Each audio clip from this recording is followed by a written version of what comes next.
Hello दोस्तों, स्वागत है आपका मेरे चैनल एलके स्टडी में। आज मैं आप सभी को इंडियन जियोग्राफी के बहुत ही महत्वपूर्ण एमसीक्यू प्रश्न बता रहा हूं जो पिछली परीक्षाओं में पूछे गए हैं। तो चलिए जल्दी से देख लेते हैं। इससे पहले जिसने मेरा यूट्यूब चैनल सब्सक्राइब नहीं किया है प्लीज़ सब्सक्राइब कर लें ताकि आने वाली वीडियो आप तक पहुँच सके। तो चलिए देख लेते हैं। पहला प्रश्न है, निम्नलिखित में से किस अधिनियम द्वारा भारत के गवर्नर जनरल को अध्यादेश जारी करने की शक्ति प्रदान की गई? इसका करेक्ट आंसर है ए, भारतीय परिषद अधिनियम 1861। अगला प्रश्न है 2, भारत के गवर्नर जनरल को किस एक्ट के द्वारा अपनी समिति के निर्णयों को अस्वीकार करने का अधिकार मिला? इसका करेक्ट आंसर है बी, 1786। अगला प्रश्न है 3, मिंटो मार्ले सुधार का उद्देश्य क्या था? इसका करेक्ट आंसर है सी, पृथक निर्वाचन प्रणाली। अगला प्रश्न है 4, मुसलमानों के लिए आंतरिक निर्वाचक मंडल प्रारंभ में किसके द्वारा लाया गया था? इसका करेक्ट आंसर है डी, मार्ले मिंटो सुधार 1909। अगला प्रश्न है 5, 1909 के इंडियन काउंसिल एक्ट में किस बात की व्यवस्था की गई थी? इसका करेक्ट आंसर है ए, सांप्रदायिक प्रतिनिधि तब। अगला प्रश्न है 6, मार्ले मिंटो सुधार बिल किस वर्ष में पारित किया गया? इसका करेक्ट आंसर है बी, 1909 में। अगला प्रश्न है 7, 1946 का कैबिनेट मिशन 3 मंत्रियों में गठित था। निम्नलिखित में से कौन इसका सदस्य नहीं था? इसका करेक्ट आंसर है सी, लॉर्ड एमरी। अगला प्रश्न है 8, कैबिनेट मिशन योजना के विषय में कौन सा सही नहीं है? कौन सा सही नहीं है? इसका करेक्ट आंसर है डी, पाकिस्तान की स्वीकृति। अगला प्रश्न है 9, भारत का संविधान लागू होने तक स्वतंत्रता के पश्चात इसका शासन किसके अंतर्गत चलाया गया? इसका करेक्ट आंसर है ए, 1935 के भारत सरकार अधिनियम के अनुसार।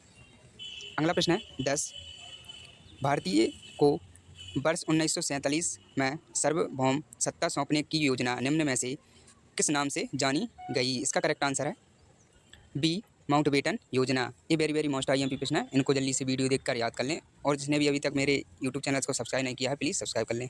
अगला प्रश्न है 11, कौन सुमेल नहीं है? इसका करेक्ट आंसर है सी, साइमन कमीशन भारत विभाजन। अगला प्रश्न है 12, BR अम्बेडकर और महात्मा गांधी के मध्य सन 1932 में हस्ताक्षरित पूना समझौता में प्रावधान था। इसका करेक्ट आंसर है डी, निम्न वर्ग के लिए आरक्षण सहित संयुक्त निर्वाचन क्षेत्र का। अगला प्रश्न है 13, रेगुलेटिंग एक्ट पारित किया गया। इसका करेक्ट आंसर है ए, 1773 ईस्वी में।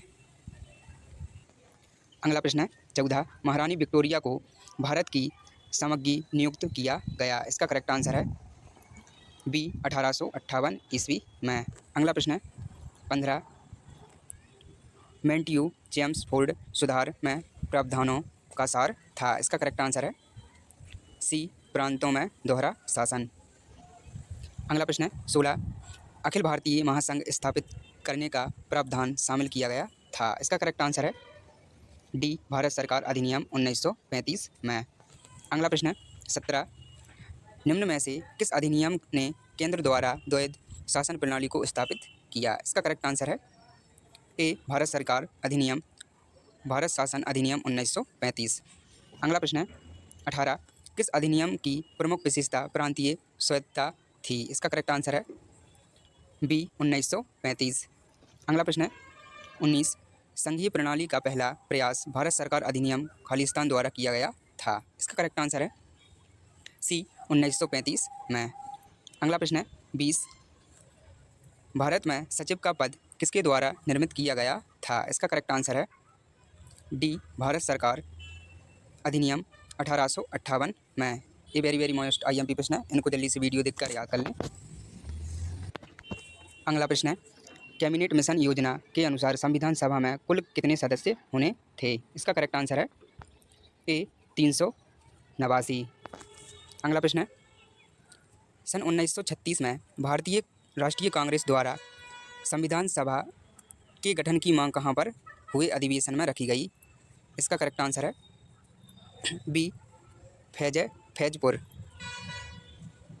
अगला प्रश्न है संविधान पांडुलेखन समिति का निम्न में से कौन सदस्य नहीं था? इसका करेक्ट आंसर है सी, जवाहरलाल नेहरू। अगला प्रश्न है, प्रस्तावित मूल संविधान में कुल सदस्यों का विभाजन किस प्रकार होना निश्चित हुआ था? इसका करेक्ट आंसर है डी, उपर्युक्त सभी। अगला प्रश्न है, भारत का संविधान लागू हुआ था? इसका करेक्ट आंसर है ए, 26 जनवरी 1950 को। अगला प्रश्न है, पुनर्गठन के फलस्वरूप वर्ष 1947 में संविधान सभा के सदस्यों की संख्या कितनी रह गई? इसका करेक्ट आंसर है बी, 299। अगला प्रश्न है, संविधान सभा में सभी निर्णय किस आधार पर लिए गए? इसका करेक्ट आंसर है सी, सहमति और समायोजना। अगला प्रश्न है, भारतीय संविधान सभा में महिला सदस्यों की कुल संख्या कितनी थी? इसका करेक्ट आंसर है डी, 15। अगला प्रश्न है, संविधान सभा के उद्घाटन अधिवेशन की अध्यक्षता किसने की थी? इसका करेक्ट आंसर है ए, सच्चिदानंद सिन्हा।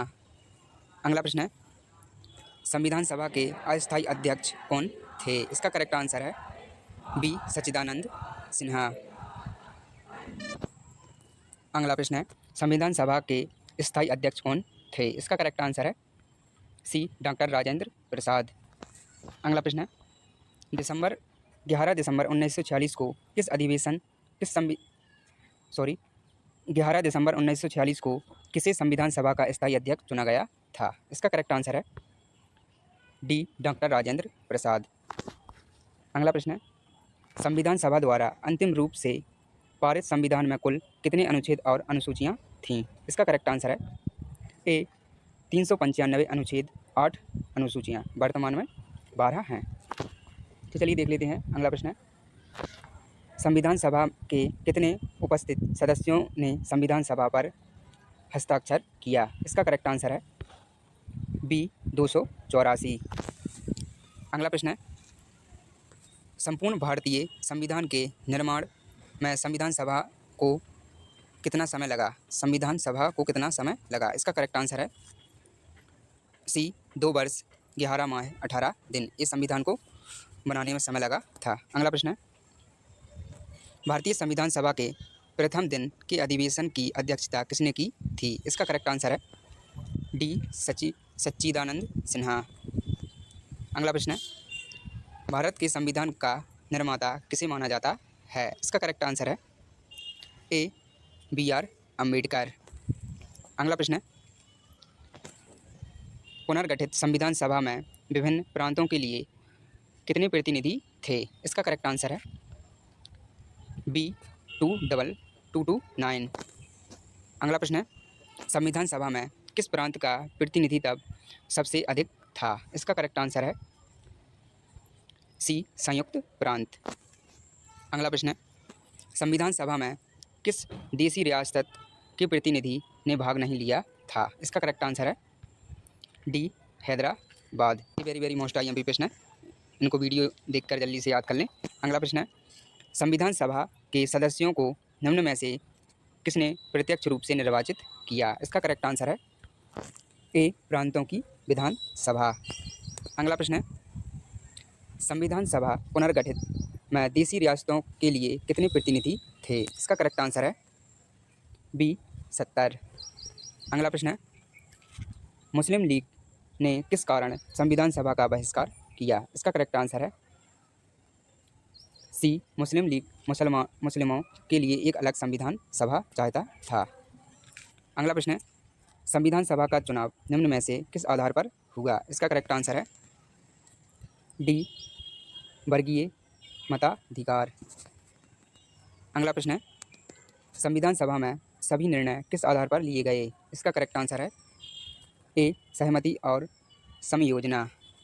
अगला प्रश्न है, संविधान सभा में उद्देश्य प्रस्ताव किसने प्रस्तुत किया? इसका करेक्ट आंसर है बी, जवाहरलाल नेहरू। अगला प्रश्न है, भारतीय संविधान सभा की संघीय शक्ति समिति के अध्यक्ष कौन थे? इसका करेक्ट आंसर है सी, पंडित जवाहरलाल नेहरू। अगला प्रश्न है, निम्न में से कौन भारतीय संविधान की प्रारूपण समिति के अध्यक्ष नहीं थे? इसका करेक्ट आंसर है डी, डॉक्टर राजेंद्र प्रसाद। अगला प्रश्न है, निम्नलिखित में से कौन प्रारूप समिति का सदस्य नहीं था? इसका करेक्ट आंसर है ए जवाहरलाल नेहरू। अगला प्रश्न है, संविधान की प्रारूप समिति के समक्ष प्रस्तावना का प्रस्ताव किसने रखा? इसका करेक्ट आंसर है बी जवाहरलाल नेहरू। चलिए दोस्तों, मिलते हैं नेक्स्ट वीडियो में।